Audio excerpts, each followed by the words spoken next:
Good afternoon, everyone. Hope you're having a great Saturday. I just finished a workout. Just finally got dried off, and yeah, I'm wearing my Super Dad shirt. Got a little bit of a sweat stain here, but yeah, hope you're having a great day. I'm going to jump right in and try to get to the point and move on quickly. Yesterday, I was talking about the first barrier to hearing God's voice and talked about forgiveness the entire time because I feel like forgiveness is probably the greatest and the most common barrier to being able to hear God's voice. And so we talked a little bit about that and maybe a little bit of why that's a barrier.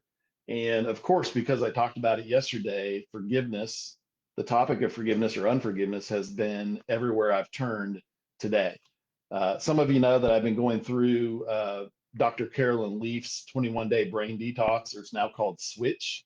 And today, the whole thing was about forgiveness and how important forgiveness is and how forgiveness affects our brain and our health and all these kind of things. And so I wanted to just, because we talked about forgiveness yesterday, and about how it's a barrier. And I want to continue to give you information on other barriers to hearing God's voice. But just because we touched on forgiveness, forgiveness was everywhere I turned today. I wanted to just spend another day today just talking a little bit about forgiveness specifically. And maybe it'll help you understand a little bit more about why that may be a barrier in your own life. So, as I was doing the exercise today, it was crazy because you're not supposed to really write this much as you're working through Switch or the 21-day brain detox. But I wrote 6 pages today because as I started to open up and think about some things, didn't realize there was more work with forgiveness that I need to do. Man, forgiveness is like an onion because there's just layers and layers and layers of it sometimes, especially when it goes into things that have big things or things that were very damaging to us. And as I mentioned, there's some things that have happened in my life that were very damaging to me and took me years to heal and maybe not even healed from completely. And those are events that somebody else may have been able to walk through and it they wouldn't have even thought much about it or they would have healed very quickly. But you have those things in your life too. There's things maybe from your childhood or could have even happened in your adult life. They could have happened last week or 10 years ago. But they're the things that have greatly, greatly affected you. And sometimes we even beat ourselves up over that of why does this affect me so much when this doesn't bother other people? Well, that has something to do with uh, sometimes your personality and your makeup. It may have to do with just what you've experienced in your life. It may have to do with what God's trying to teach you. So it affects all of us differently. But man, I have 6 pages of content, and I just wanted to share with you a couple things that Dr. Carolyn Leaf talked about today that I wanted to share with you. And here's the bottom line is if you're holding on to unforgiveness, in other words, you haven't forgiven or fully forgiven someone that has offended you or hurt you or harmed you or whatever it might be or taken from you in some way, um, I don't think it's going to be possible for you to have to to be abiding with God, I guess is the way I say it. John tells us that Jesus wants to abide in us and us in him. He wants us to abide together. It means to walk closely, to live in this oneness, this togetherness. And it's not possible to do that because forgiveness is such a central theme to our relationship with God. In fact, there would be no relationship with God. We would have no relationship with God if it weren't the fact that forgiveness is at the center of his character, that love and forgiveness would be at the center of his character. That's the whole reason that Jesus, God in man form, came to earth, died on the cross, was buried and resurrected. It was for our forgiveness.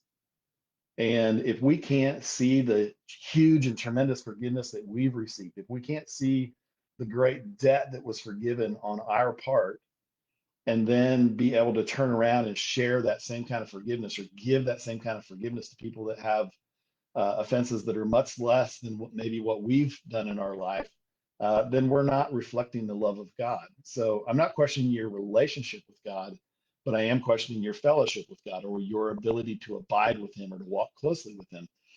And so if you're holding on to unforgiveness, that's just going to be this huge barrier for you to be able to abide with God, or which means you're not going to be able to hear from God. because that's just something that's blocking that pathway of communication between you. Let me read just a few things that Dr. Carolyn Leaf said when in the switch or the 21 day brain detox thing today. I don't think she'll mind me just sharing a little snippet here. So here's something she said. Uh, Almost everything we choose when it comes to healing includes forgiving someone else or forgiving ourselves. She said, when we are hurt or offended, it's natural to have an emotional response of some kind in order to protect ourselves. So that's very natural when we're being attacked or hurt or harmed or offended or whatever. It's very natural to have this emotional response to try to stop that and try to protect ourselves. Okay, so understand that that's natural. However, unforgiveness damages your mind and your brain, the physical organ of your brain. Did you get that? It damages your mind. In other words, the way that we think, and our brain, the way that our physical organ of our brain operates. Okay. So unforgiveness damages your mind and your brain. And get this, and it keeps you connected to the source of your pain.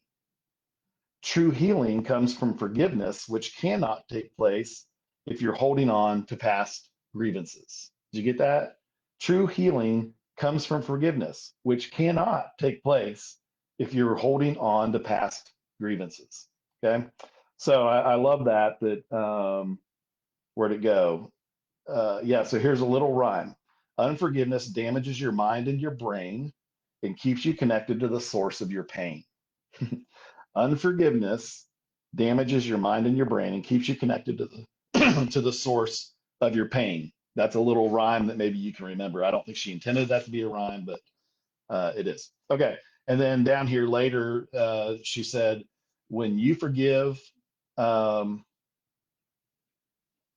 let's see, here it is. When you forgive, you activate the gamma wave in your brain, which increases insight, creativity, and your brain health.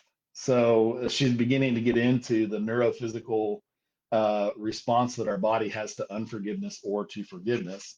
And she's saying that she's way smarter than I am. You'll figure that out if you listen to her for a few minutes. When you forgive, you activate the gamma wave in your brain, which increases insight, creativity, and your brain health. Okay. So I just wanted to share some of those things with you today about forgiveness. In the description for my video, I gave you two links because after listening to that today, I did a little search and I listened to a couple things. She had a couple podcasts. I think it's on her podcast, it's episode 32 and 33, I believe it is. I looked them up on YouTube and gave you those links, and it's where she's interviewing Dr. Levy, who is a leading neurosurgeon, a world leading neurosurgeon. And he's talking about forgiveness and his own journey with forgiveness. And so I think there's a lot that you can learn from that. He talks about some forgiveness issues with his dad from growing up and some of those kind of things. But also, a big piece of that was taking his own responsibility and realizing that he needed to get on this forgiveness journey. And he was beginning to see, even in patients' health, how important forgiveness was for them. So I hope that's helpful for you. Just a little more resource. I want you to understand how important forgiveness is. Man, it's just something that we can't just do one time and move on. In fact, most forgiveness doesn't happen when it's really something big in our lives. It's not a one-time event. It's an ongoing process that may take you years to work through. I do think there comes a time when there's a complete and full forgiveness. But as I mentioned yesterday, if you come across situations or places or people where every time you think about it, you have some sort of negative emotion, then man, that may be an indicator that there's some work that you need to do with forgiveness. And you may be saying, I don't, I've forgiven them a long time ago. Well, if it's still affecting you, then you're still connected to the source of your pain in some form or fashion. So, hey, Denny, good to see you, man. Um, and so, again, I hope that's helpful for you. And again, I believe that unforgiveness is a barrier to being able to hear God's voice. And if you want to hear God's voice and have this walking, talking relationship with Him, one of the things you're going to have to do is begin to root out unforgiveness out of your life. And sometimes we don't even see it. So it's a matter of going to God and saying, God, search me and know me, show me any path in me that's leading to pain, Sorry, lost my earbud there. Show me any path in me that's leading to pain and leading me away from you, and then put me on a path that leads me back to you. Have a great Saturday. We'll talk to you again tomorrow or Monday. See you.